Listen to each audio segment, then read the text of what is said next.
I heard God say that it is time to get rid of the echoes. He said that the echoes has been tormenting you. The echoes has been keeping you from who he has called you to be. God said someone said something to you years ago, months ago, weeks ago, and every time you get ready to step into who he has called you to be and what he has called you to do, you're hearing echoes, the echoes of people and their opinions. God said that the echoes is in the way. Oh, well, God, mama knows what's best and daddy knows what's best. God said, no, I know what's best. Before I formed you in your mother's womb, I knew you, and what I'm calling you to do, it has not been done before in your family, in your city, in your community. It may have been done in other places, but in the place that you know, it has not been done before. Then Daniel says, can anything good come from this city? And Philip says, come see, because the echoes of people. Oh, this family is known to be alcoholics. This family is known to be gossipers and backsliders.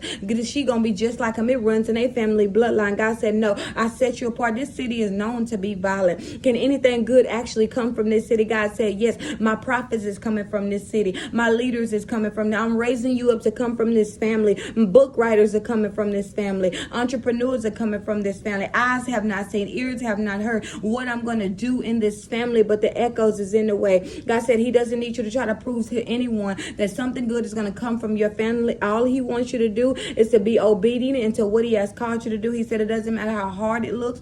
He said you can do all things through Christ who gives you strength. It doesn't matter who failed at it. Your hope is found in him. So if they failed at it, doesn't necessarily mean that you're going to fail at it, because he's going to be with you. And if your hope is in him, that means that there is still hope for your family. There's still hope for your community. There's still hope for your city. God said it doesn't matter how big it looks. It doesn't matter how difficult it looks. It doesn't matter how uncomfortable it feels. He said you are going to have to walk by faith and not by sight. The prophet Jeremiah says, I'm just a boy. But God said that they looking at your age. They looking at your looks. They looking at your popularity. But he said he's looking at what's in your heart.